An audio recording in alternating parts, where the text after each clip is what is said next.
Sign the papers, Kate. It's over. I need a woman who fits my future, not a housewife who's holding me back. Those were the last words Adrian Cross said to the woman who had quietly built his empire from the shadows. He thought he was discarding a plain, unambitious anchor to marry a supermodel who looked the part of a CEO's wife.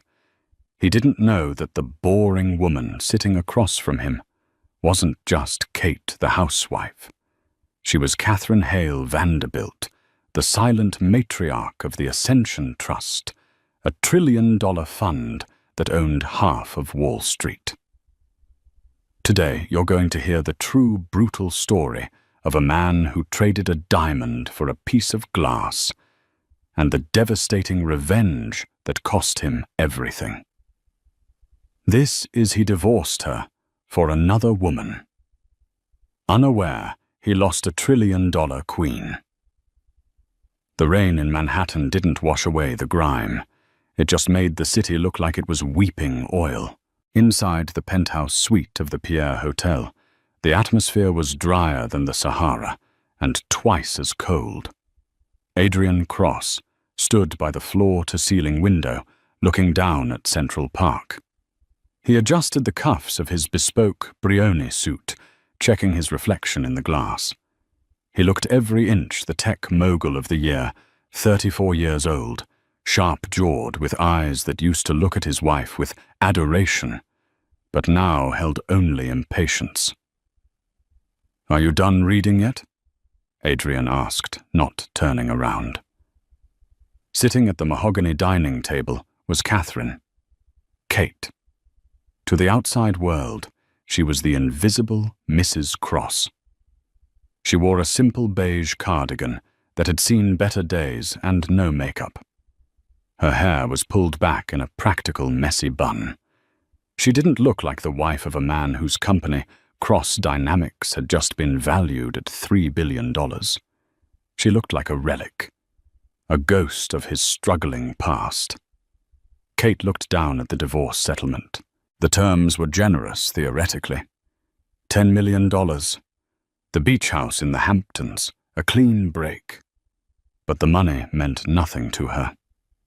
"Adrian." Her voice was soft, lacking the tremor he expected. "Is this really what you want? We've been together since you were coding in a basement in Queens. I've been your partner." "You were my partner when I was nobody, Kate," Adrian said, finally turning to face her. His expression was pitying, which hurt more than anger. "But look at us. I'm attending galas at the Met.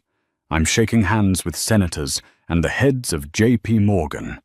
And you're happy staying home baking bread and reading books." "I stay home because you asked me to manage the private accounts," Kate reminded him gently. "Because you said you didn't trust the accountants." "That's administrative work, Kate. I'm talking about image.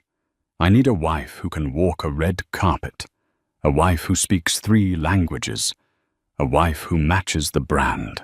He didn't say her name, but they both knew who he meant. Jessica Vane. Jessica was everything Kate wasn't.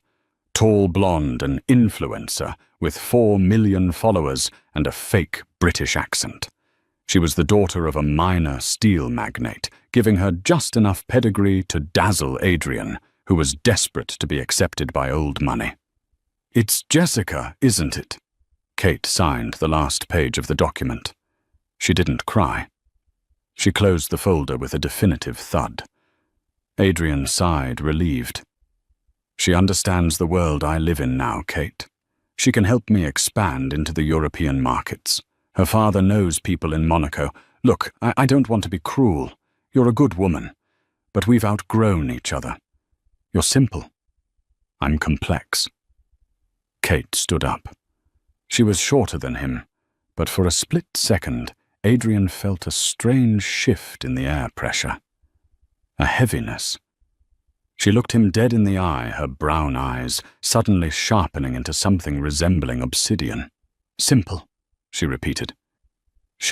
A dry, humorless chuckle escaped her lips. "You think I'm simple because I chose to be quiet. You mistake silence for ignorance, Adrian. That has always been your fatal flaw. Don't make this dramatic. Adrian checked his Rolex, a gift Kate had bought him 3 years ago, though he told people he bought it himself. The driver is downstairs. He'll take you to the apartment in Brooklyn until the Hamptons house is transferred. I don't want the house, Kate said. She picked up her old leather tote bag. And I don't want the 10 million. Adrian blinked. Excuse me. Don't be an idiot. Take the money. I don't need your pocket change, Adrian, she said, walking toward the door. She paused her hand on the brass handle. I'll sign the papers. But remember this moment. Remember the moment you decided I wasn't enough. Because the next time we meet, the table will be turned, and I won't be the one sitting with a pen in my hand. Adrian laughed, a harsh, barking sound. Next time we meet, Kate, unless you're delivering my Uber Eats, I doubt our paths will cross in my circles. Kate opened the door. Goodbye, Adrian. Enjoy the view. It's a long way down. She left. Adrian felt a momentary whong of guilt, but it vanished as his phone buzzed. A text from Jessica. Is the witch gone? I have a table at Le Bernardin. Celebration time, baby. He grinned, the simple wife already forgotten. He was free, he was rich, and he was about to conquer the world. 3 months had passed since the divorce was finalized. To the public, Adrian Cross was living the dream. The tabloids, Page 6 Daily Mail, were obsessed with him and Jessica Vane. They were the power couple of the quarter. Jessica was always draped in Chanel, hanging off Adrian's arm at charity galas, flashing a massive 10-carat diamond ring. But inside the glass-walled boardroom of Cross Dynamics, the atmosphere was rotting. I don't understand. Adrian slammed his fist onto the marble table. Explain it to me again. Why did the financing for the Alpha project fall through Goldman was on board last week? His CFO, a sweating man named Gary, loosened his tie. It's not just Goldman, Adrian. It's Wells Fargo. It's the private equity firms in London. They all pulled out, simultaneously. Why? Adrian demanded. Our numbers are perfect. We have the user base. They're citing risk assessment protocols, Gary stammered. But honestly, Adrian, it feels personal. One of the bankers at Credit Suisse let something slip off the record. He said they received a red flag directive. From whom? The Ascension Trust. The room went silent. Adrian froze. He knew the name. Everyone in finance knew the name. The Ascension Trust was the white whale of global finance. It was a sovereign wealth fund that operated privately, rumored to manage over $3 trillion in assets. They owned shipping lines, earth mines, pharmaceutical patents, and substantial stakes in almost every major bank. They were invisible, silent, and omnipotent. We've never done business with Ascension, Adrian said, confused. Why would they flag us? I don't know, Gary said. But when Ascension flags a company, the rest of the market follows. They're afraid to touch us. If we don't get that $500 million injection by next month, the Alpha project is dead. And if Alpha dies, our stock price tanks. Adrian paced the room. Get me a meeting with them. Who's the CEO of Ascension? No one knows, Gary said. It's run by a board of proxies. The actual owner, the head of the family, is a ghost. Rumor has it the leadership changed hands, recently returned to the direct heir of the founding family. I don't care if it's a ghost or a goblin, Adrian snapped. Fix it. I have a wedding to plan. Jessica is demanding the ceremony in Lake Como, and I'm not going to tell her we're cash poor. Later that evening, Adrian returned to his new penthouse in Tribeca. He expected peace. Instead, he found Jessica screaming at a maid. I said sparkling water, you idiot. This is still... Jessica threw a glass. It shattered against the wall. "Jessica!" Adrian barked. "Stop it!" Jessica spun around, her face flushed. "Finally. Do you know how hard it is to get good help? And where have you been?" "The wedding planner needs the deposit for the Villa d'Este. It's 200,000. Transfer it tonight." Adrian rubbed his temples. "Jess, can we wait a week on the deposit? Cash flow is a little tight right now. Just temporary." Jessica's eyes narrowed. The loving fiancé mask slipped, revealing the calculator underneath. "Tight? You're a billionaire, Adrian. Don't tell me you're having money problems. If the press finds out, I'll look like a fool. I'm not marrying a broke tech bro." "I'm not broke," Adrian shouted, his ego bruised. "It's just a business hiccup. The Ascension Trust is blocking my financing." Jessica rolled her eyes. "So charm them. You're Adrian Cross. You can charm anyone. That's what you told me." "I can't charm them if I can't find them." Just then Adrian's phone rang. It was a private number. He answered aggressively. "Who is this Pooh?" "Mr. Cross." A crisp British voice answered. "This is Alistair Sterling, Chief of Staff for the Ascension Trust." Adrian's heart stopped. He put the phone on speaker, silencing Jessica with a wave of his hand. "Mr. Sterling, I was just talking about your firm. There seems to be a misunderstanding regarding my financing." "No misunderstanding, Mr. Cross." The voice was cool, detached. "However, the chairwoman of the trust has agreed to review your file personally. She is hosting a private charity gala in Vienna this weekend. The Golden Masquerade. You are invited." "I'll be there," Adrian said immediately. "And my fiancé. The invitation is for you alone, Mr. Cross. The chairwoman values discretion, and she prefers to deal with the decision-makers."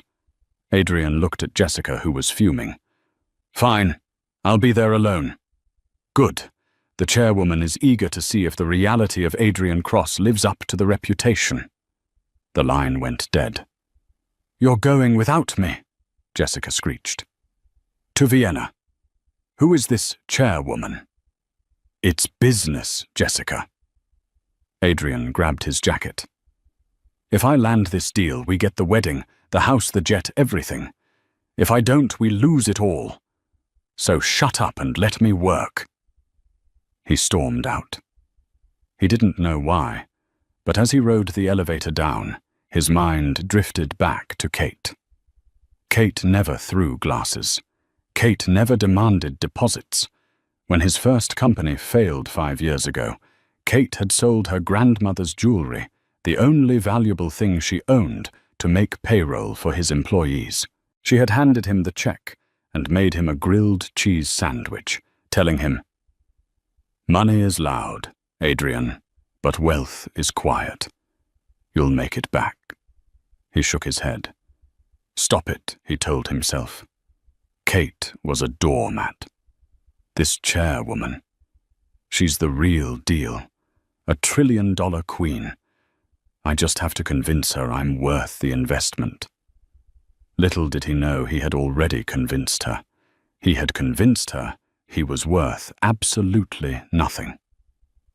The flight to Vienna was somber. Adrian took the corporate jet, sipping scotch, reviewing the dossier his team had scraped together on Ascension. It was terrifyingly sparse. Ascension Trust, founded 1920. Assets: real estate, tech, aerospace, sovereign debt. Primary shareholder: the Vanderbilt Hale lineage. Hale. Adrian paused. He stared at the word. Hale. Kate's maiden name was Hale. He laughed out loud in the empty cabin. No, impossible. Kate Hale was a girl from a small town in Connecticut. Her father was a librarian. She shopped at Target. She clipped coupons. The idea that his ex-wife, who wore oversized T-shirts to bed, was connected to the Vanderbilt Hale banking dynasty was ludicrous. It was a common name, like Smith or Jones. "You're losing your mind, Cross," he muttered. "Focus on the pitch." He landed in Vienna on a snowy Friday evening. The instructions led him to the Hofburg Palace. This wasn't just a party. It was a gathering of the people who actually ran the world. He saw the Prime Minister of Italy. He saw the CEO of Aramco. Adrian put on his mask, a sleek black domino mask, handed to him at the door. Everyone was masked. It was part of the game.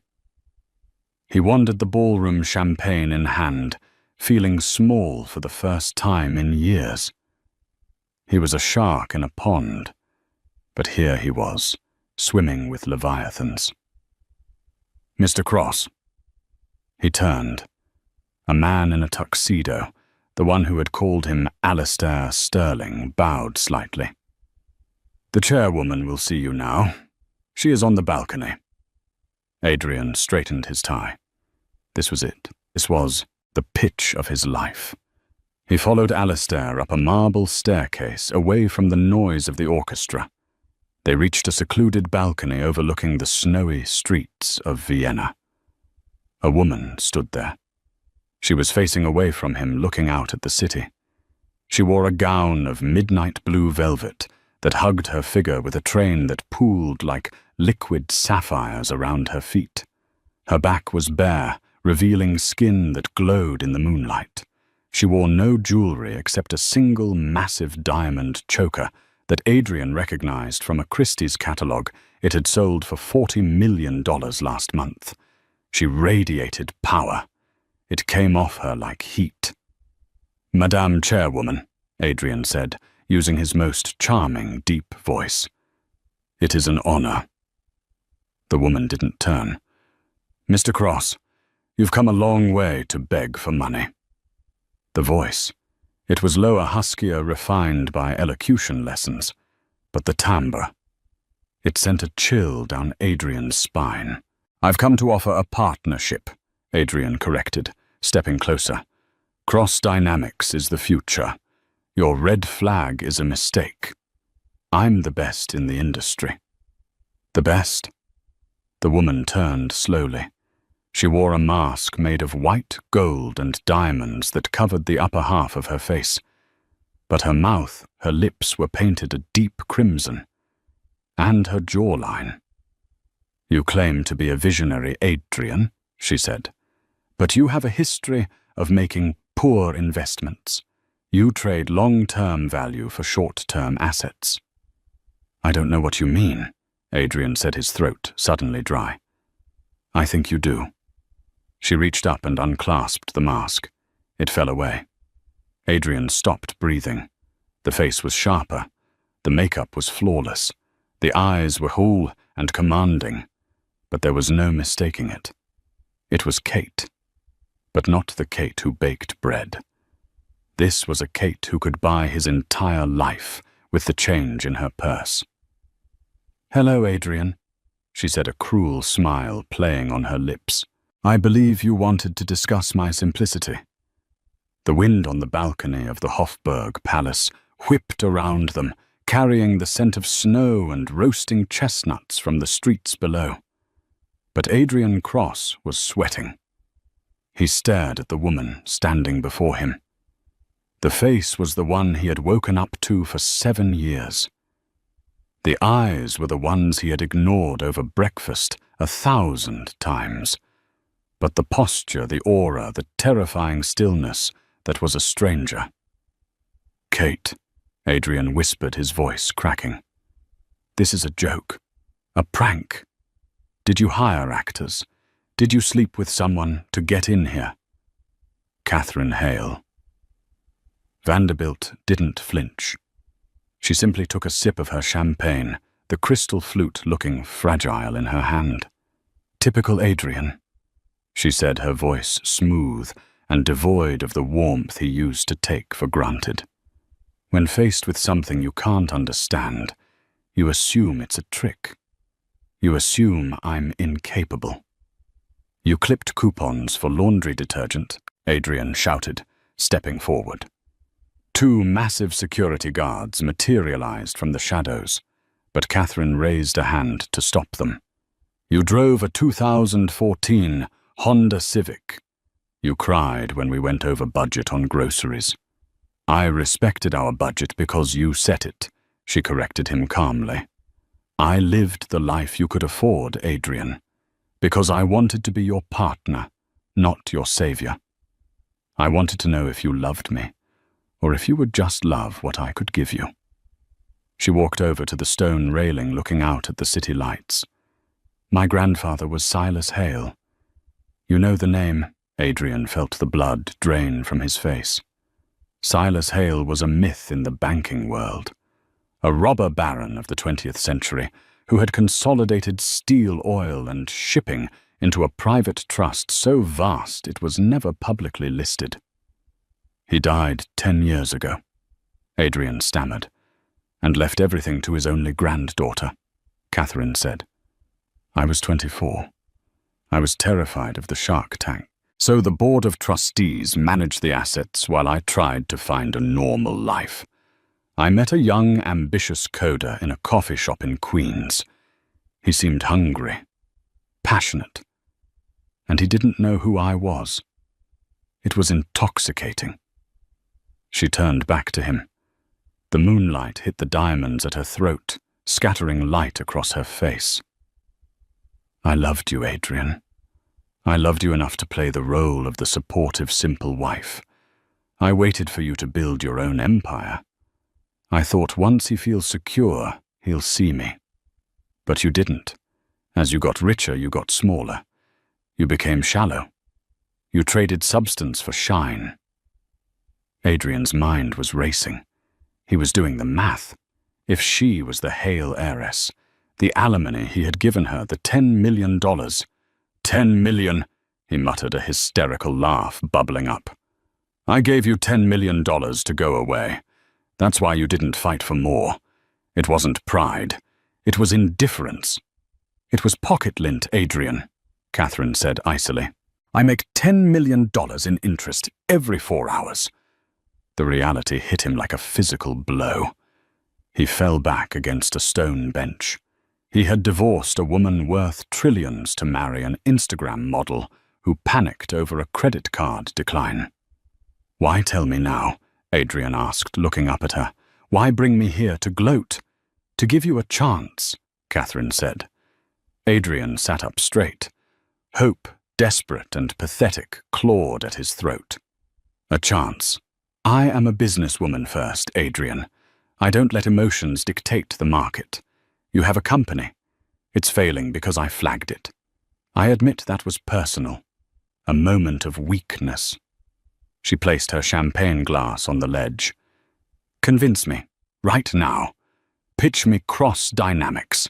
If you can prove to me, to Catherine the chairwoman, not Kate, your ex-wife, that your company has actual value beyond your ego, I will lift the red flag. I will fund you. Adrian stood up. This was it. He could fix this. He was a salesman. He smoothed his suit. He went into his pitch. He talked about user acquisition costs, about the proprietary algorithm for the Alpha project, about the projected Q4 revenue. He spoke for 10 minutes using every buzzword, every charm tactic, every power pose he knew. When he finished, he was breathless. He smiled, confident. So the numbers don't lie. Catherine looked at him for a long moment. Then she sighed. It was a sound of profound disappointment. You didn't mention the product, she said softly. What? You talked about revenue. You talked about market share. You talked about yourself. She shook her head. You didn't once mention what the Alpha project actually does for people. You didn't mention the privacy concerns your engineers raised in the ethics memo last week. Yes, I have that memo. You didn't mention that your proprietary algorithm is based on stolen code from a developer in Bangalore you fired without severance. Adrian's mouth fell open. How do you... I own the data centers you rent, Adrian. I own the bank that processes your payroll. I see everything. She stepped closer, her eyes hard. You haven't built a company. You've built a scheme. It's hollow, just like your new life. She turned to Alistair Sterling, who had been standing silently by the door. Mr. Sterling, escort Mr. Cross out. The Ascension Trust declines his proposal, and initiate Phase 2 of the audit. Wait. Adrian scrambled after her as she walked away. Kate, please think about what we had. I'm sorry, I made a mistake. Jessica means nothing to me. Catherine stopped. She didn't turn around. That's the problem, Adrian, she said to the empty air. Nothing means anything to you. You're bankrupt, in every sense of the word. She vanished into the ballroom. Adrian was grabbed by the arms. The security guards didn't ask him to leave. They dragged him. As he was shoved out the back exit of the palace into the freezing Vienna night, he realized he didn't even have his coat. He stood in the snow, shivering, the echoes of waltzes drifting from the windows above. He pulled out his phone. He had to call someone. He dialed Jessica. Hello. Jessica's voice was loud. She was at a club. Did you get the money? Can I book the villa? Jessica, Adrian said, his teeth chattering. We need to talk. I can't hear you. Just text me the confirmation number. She hung up. Adrian looked at the phone. He looked up at the palace. He screamed a raw sound of frustration that was swallowed instantly by the vast, indifferent city. The return to New York was not the triumphant entry Adrian had imagined. He flew commercial business class, but still a humiliation for a man who owned a Gulfstream, which was currently grounded due to maintenance issues that were actually unpaid hangar fees. When he landed at JFK, the news was already breaking. CNBC alert. Cross dynamics. Stock plummets 23%. Amid rumors of failed financing. Adrian sat in the back of his Uber, watching the red arrows on his phone screen dive downward. Every tick down was another $1 million of his net worth evaporating. He arrived at the Tribeca penthouse to find chaos. The apartment was filled with half-packed suitcases. Jessica was storming around the living room, wearing a silk robe and holding a glass of vodka. It was 11 a.m. "You're back!" she shrieked. "Do you see this? My friends are texting me. They're asking if we're broke.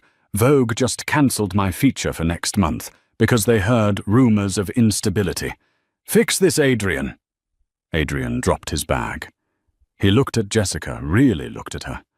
Her face was contorted with selfishness. There was no concern for him, no question about how the trip went. Just worry for her social standing.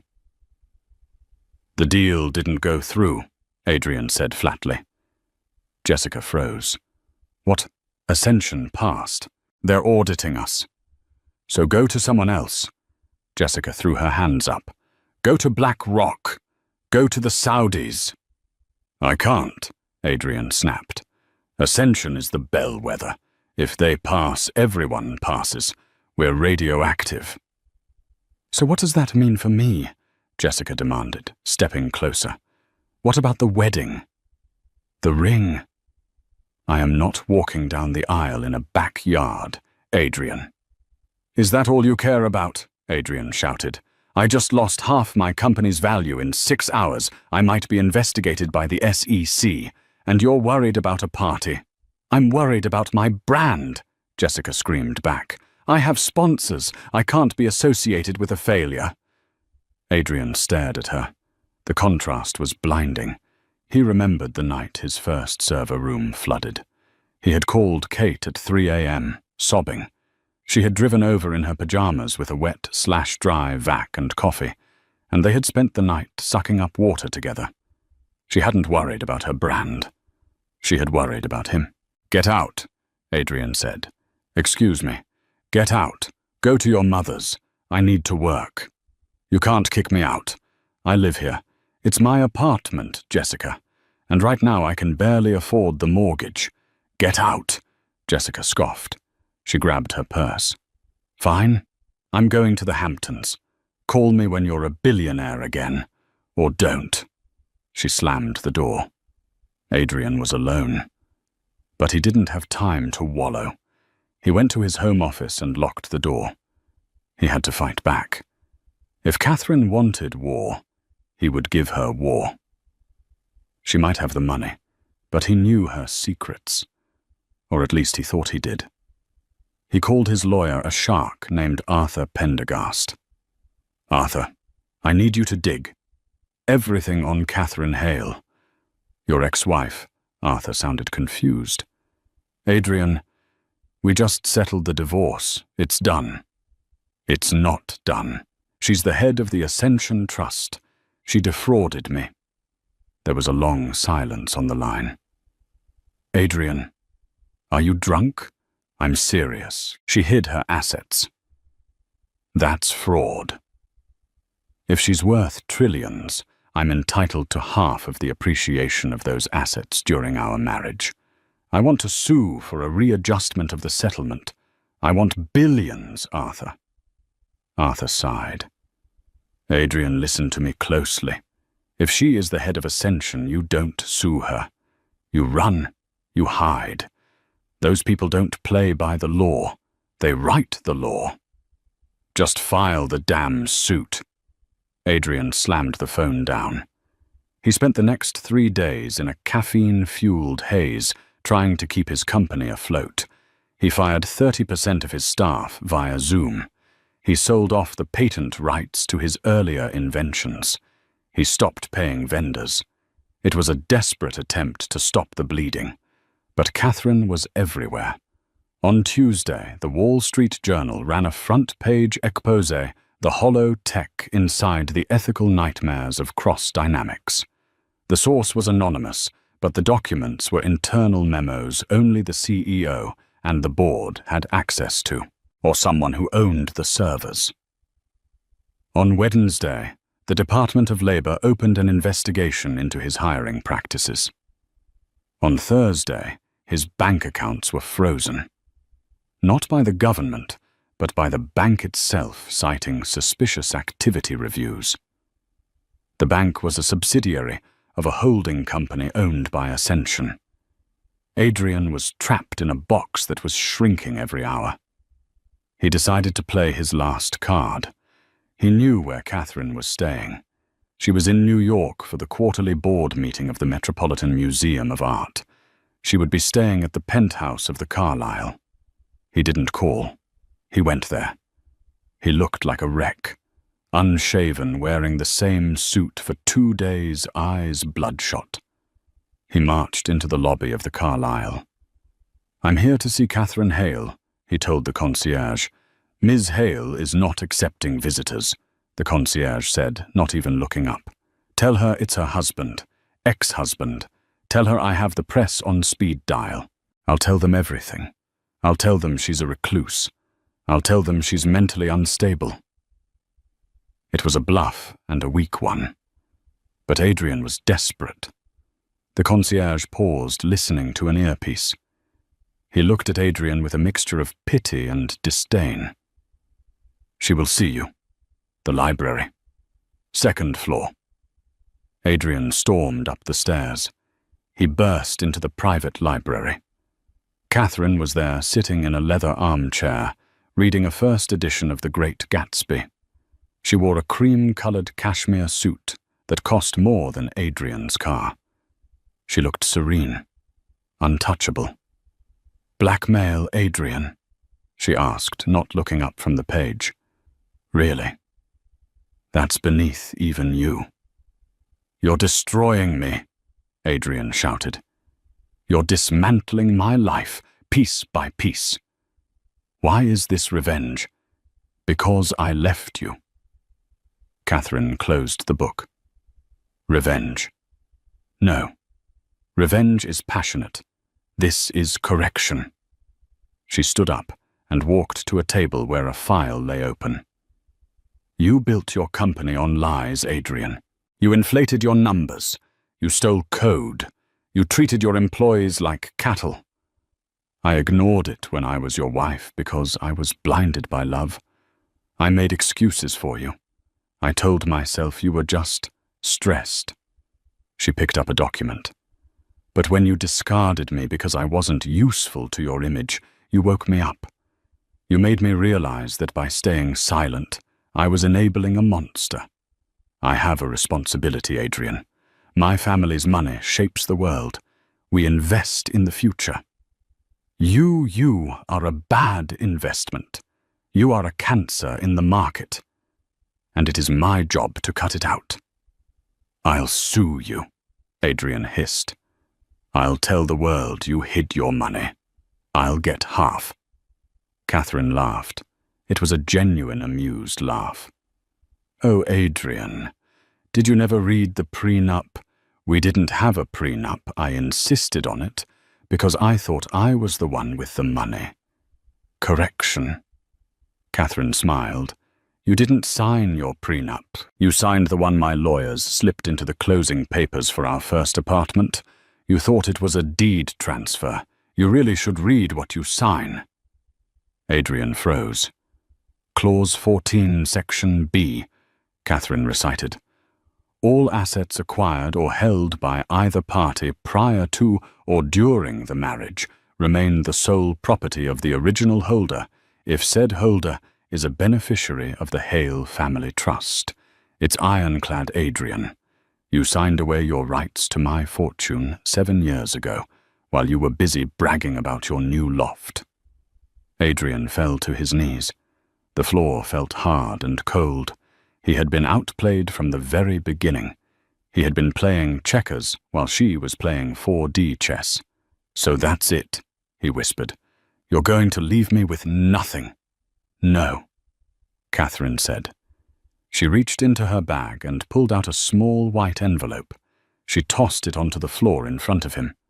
I'm leaving you with exactly what you started with. Yourself. Adrian stared at the envelope. What is this? A plane ticket, Catherine said. One way, to Cleveland. Cleveland. My auditors found your parents' old house. It was foreclosed on, but I bought it back. It's in your name. It's the only asset you have left that I haven't seized. Go there, Adrian. Start over. Or don't. I don't care. She walked past him toward the door. Oh, she paused. And Adrian, I heard Jessica left you. She's currently on a yacht in the Mediterranean with Victor Drax. You know Victor, my biggest competitor. He hates you, by the way. He thinks your code is sloppy. She opened the door. Goodbye, Adrian. Try not to break anything on your way down. Catherine Hale walked out, leaving Adrian Cross kneeling on the floor of the Carlisle Hotel, clutching a coach ticket to Cleveland, while the city he thought he owned carried on without him. But the story wasn't over. Adrian Cross was a narcissist, and narcissists don't die quietly. As he stared at the ticket, a dark, twisted resolve began to form in his gut. If he couldn't have the throne, he would burn the kingdom. Cleveland, Ohio was a graveyard of gray skies and rusted steel. For Adrian Cross, it was purgatory. The house Catherine had bought back for him, his childhood home, was exactly as he remembered it, which was the problem. It smelled of damp wool and failed dreams. The wallpaper in the hallway was peeling, revealing layers of lead paint underneath. The heating system rattled like a dying lung. Adrian sat on the floor of the living room, surrounded by takeout containers. He had been here for 3 weeks. His bespoke suits were hanging in a closet that smelled of mothballs. His Rolex had been sold to a pawn shop on day 4 to pay for a heater repair and a bottle of cheap scotch. He checked his phone. It was a burner. His old number had been disconnected. He scrolled through the news. Ascension Trust announces $50 billion green energy initiative. Catherine Hale. The silent queen of Wall Street steps into the light. There was a photo of her. She looked magnificent standing next to the president of France cutting a ribbon. She looked happy. Adrian hurled the phone across the room. It cracked against the wall. She thinks she's won, he muttered, his voice raspy from disuse. She thinks she can just discard me like trash. He paced the small room. His narcissism, bruised and battered, was knitting itself back together into something sharper, harder. He wasn't just a failed CEO. He was Adrian Cross. He was a genius. He had built a company from nothing once. He could do it again. But he didn't want to build a company. That took too long. He wanted to destroy hers. He went to the basement. Among the boxes of his parents' junk, he found his old college laptop. It was a brick, heavy and slow, but it worked. He booted it up and connected to the neighbor's unsecured Wi-Fi. He began to type. He didn't have access to Ascension servers. He didn't have money. But he had 7 years of memories. He remembered phone calls Catherine had taken in the middle of the night. He remembered names she had mentioned in her sleep or in passing. Project Chimera, the Sterling Protocol, the Cayman's account. At the time, he had thought they were boring administrative details. Now he saw them as puzzle pieces. He spent 4 days piecing together a timeline. He fabricated details where his memory failed him. He constructed a narrative. It wasn't entirely true, but it was damaging. He drafted a dossier, The Shadow Ledger, How the Ascension Trust Manipulates Global Currencies. He didn't send it to the police. The police were too slow. He didn't send it to the New York Times. They would fact-check it. He sent it to the one man who hated Catherine Hale as much as he did. Victor Drax. 2 days later, a black Lincoln Navigator rolled up to the curb of the dilapidated house in Cleveland. The window rolled down. A man with a scar running through his left eyebrow and a suit that cost more than the entire neighborhood looked out. "Get in, Adrian," Victor Drax said. Adrian didn't hesitate. He climbed in. The interior smelled of expensive leather and vanilla. And there, sitting next to Victor, filed her nails, was Jessica. She looked up, scanned Adrian's wrinkled shirt and unshaven face, and wrinkled her nose. "God, you smell like a wet dog. Victor, do we have to touch him?" "He has information, darling," Victor said, his voice like gravel. He looked at Adrian. "My team reviewed your dossier. It's creative. Is it true?" "Does it matter?" Adrian asked, leaning back, feeling the comfort of luxury for the first time in weeks. "It sounds true. And I'm the husband. If I say I saw her doing it, who's going to prove me wrong? She's a ghost. Ghosts don't testify." Victor smiled. It was a shark's smile. "I like it." The grieving, discarded husband, blowing the whistle on the corrupt elite ex-wife. "The public will eat it up. We can short Ascension's stock. If we time it right, we can trigger a run on her banks. We can wipe out $1 trillion of value in a week." "And then?" Adrian asked. "And then?" Victor said, pouring a drink from the car's bar. "I buy the pieces. And you, Adrian?" "You get your revenge, and perhaps a consultancy fee. Say 5 million. 50, Adrian said. Jessica laughed. 50, you're delusional. 50 million, Adrian said, staring at Victor. And I want to be there when she falls. I want to see her face. Victor swirled his drink. Done. But first we need to dress you up. You look like a charity case. We have a Senate hearing to prepare for. Senate hearing? Senator Baines is an old friend of mine, Victor said. He's the head of the Finance Committee. He's been looking for a reason to investigate the Ascension Trust for years. You, my friend, are his star witness. Washington, D.C. was sweltering. The humidity clung to the marble steps of the Capitol building, but the heat inside the hearing room was of a different kind. It was the main event of the decade. The United States Senate versus the Ascension Trust. The room was packed. Cameras from every major network lined the walls. The gallery was filled with lobbyists, journalists, and power players. At the witness table sat Adrian Cross. He had been transformed. Gone was the stubble and the desperation. He was clean-shaven, wearing a navy suit that projected humility and integrity. He looked like the victim. He looked like a man burdened by the truth.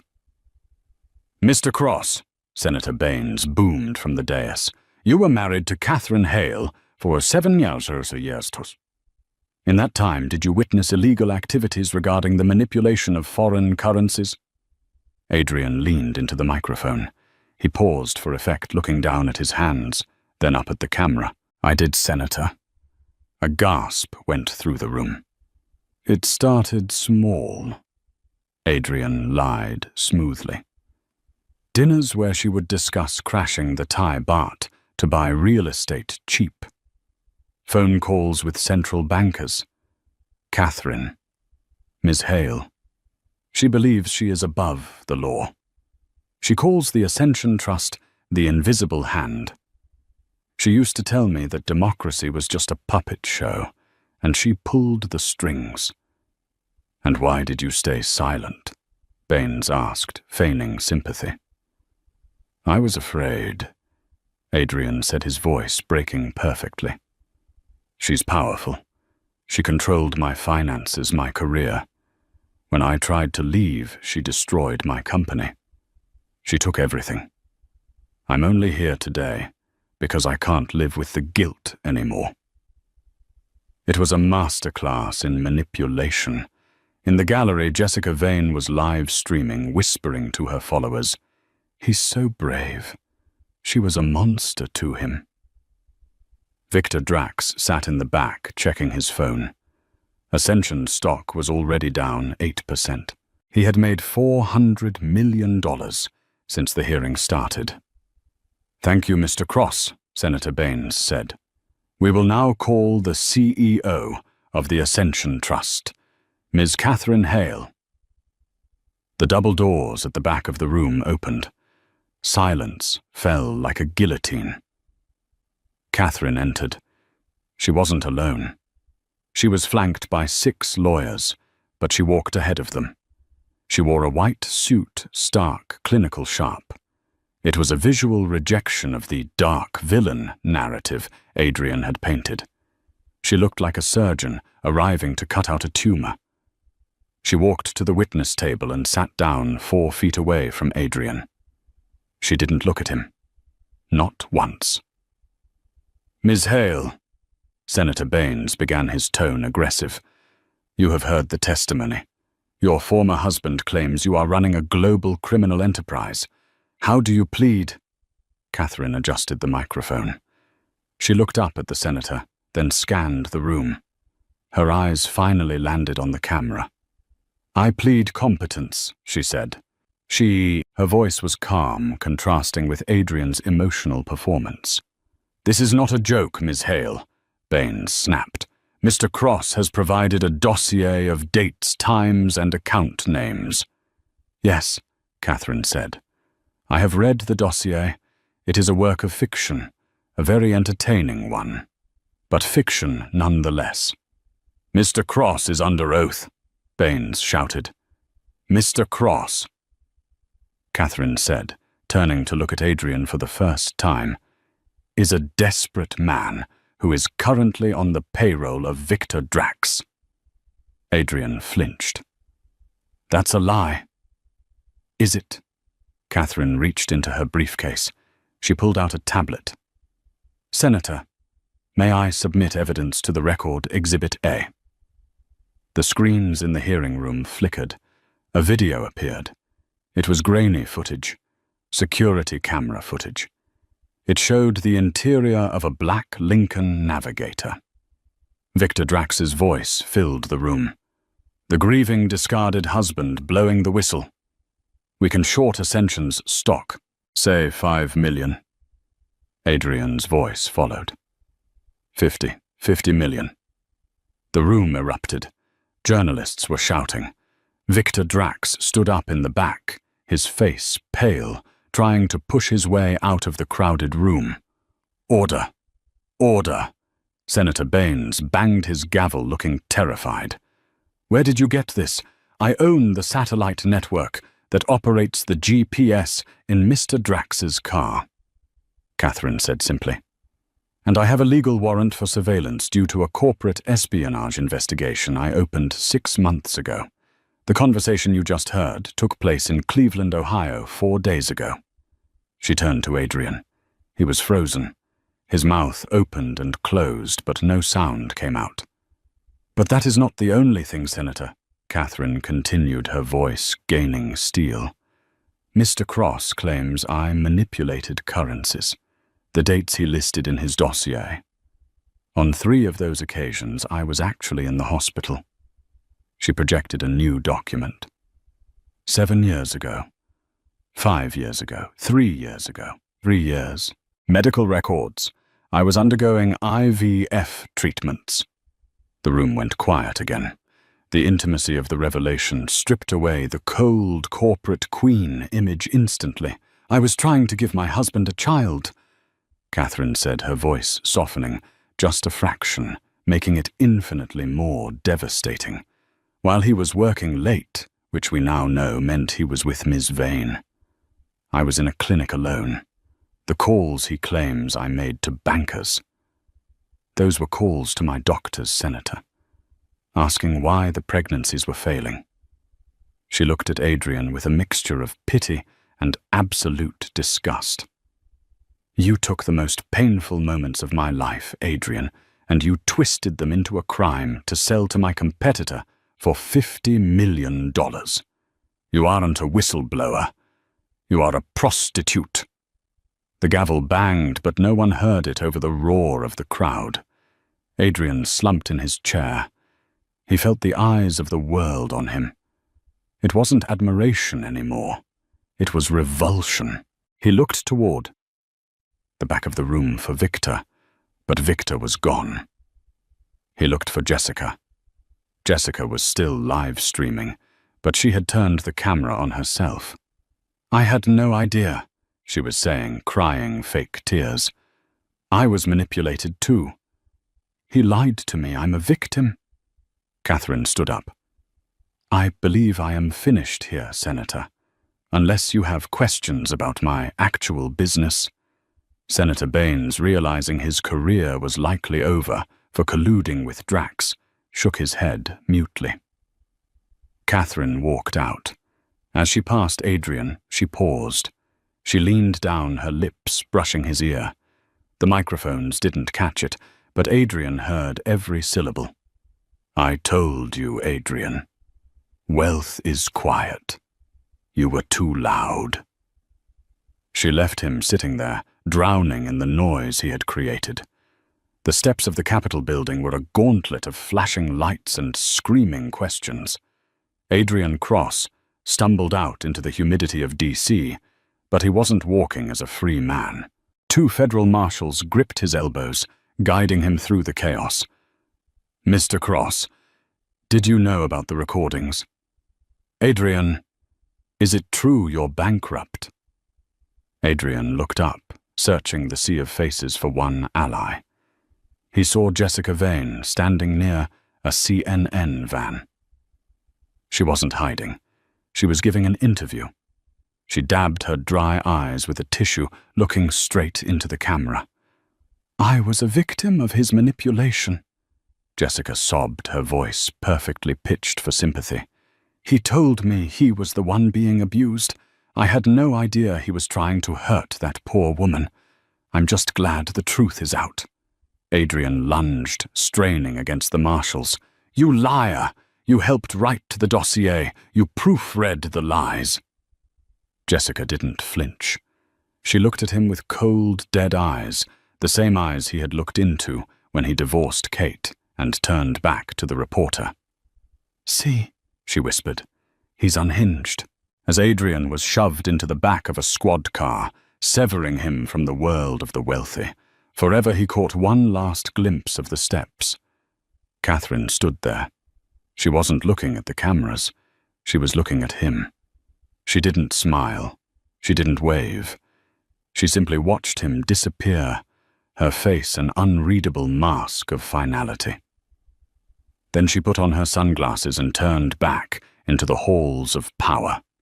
6 months later, the downfall of Victor Drax was slower, but far more violent. Catherine didn't send him to jail. She executed a death by 1,000 cuts. It started with the Ascension Trust, dumping all holdings in rare earth minerals, crashing the sector by 40%. Victor, who had leveraged his company to short Ascension's stock, faced immediate margin calls.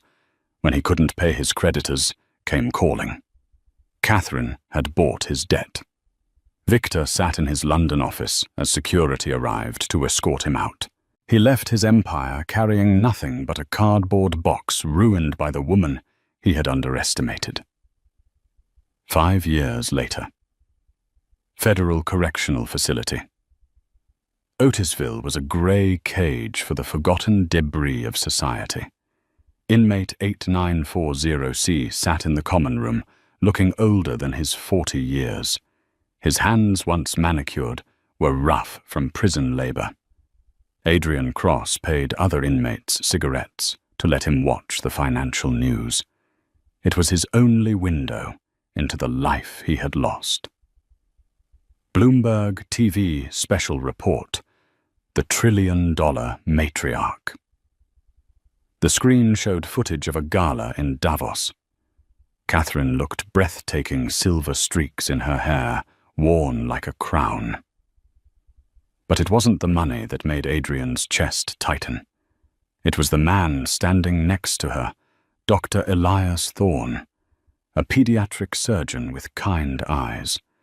And in Catherine's arms was a little girl, maybe 3 years old. The reporter's voice cut through the noise of the prison. Catherine Hale says her greatest achievement is her new family. She and Dr. Thorne welcomed their adopted daughter Verity last year. Adrian felt the air leave his lungs. She had everything. The money, the power, and the family he had mocked her for wanting. "Hey, Cross mail call." A guard handed him a single thick envelope. Adrian's hands trembled as he opened it. Inside was a photograph. It was a picture of his childhood home in Queens, the place where Catherine had once supported him. But the house was gone. The lot was now a beautiful park. A sign in the grass read, "The Catherine Hale Community Garden," dedicated to the memory of beginnings. Clipped to the photo was a check. It was made out to Adrian Cross for exactly $10. He flipped it over. In elegant, familiar handwriting, a single sentence was scrawled on the back. For the Uber. See, the reference to the night he kicked her out when he told her the driver would take her away, hit him like a physical blow. She hadn't sent him millions to mock him. She hadn't sued him. She sent him $10. It was the ultimate dismissal. It said, "You are not worth my anger. You are worth exactly the cost of a ride out of my life." Adrian Cross sank onto his bunk. He didn't cry for the billions. He cried because he finally understood the truth she had told him on that balcony in Vienna. He had traded a diamond for a piece of glass. And now, clutching the $10 check to his chest, he realized the glass was broken and his hands were bleeding. And that is the story of Adrian Cross and Catherine Hale. It's a brutal reminder that sometimes the most valuable things in our lives are the ones that don't scream for attention. Adrian chased the noise, the fame, the trophies, and walked away from the quiet power that was holding him up. He ended up with exactly what he fought for, a life of image with no substance. Catherine proved that true wealth isn't just about what's in the bank, but who is standing beside you when the account hits zero. What do you think? Did Catherine go too far with that $10 check, or was it the perfect ending? Let me know in the comments below. If you enjoyed this story of karma and revenge, please hit that like button and subscribe so you don't miss next week's drama. Thanks for watching, and remember, be careful who you discard on your way up, because you might meet them on your way down.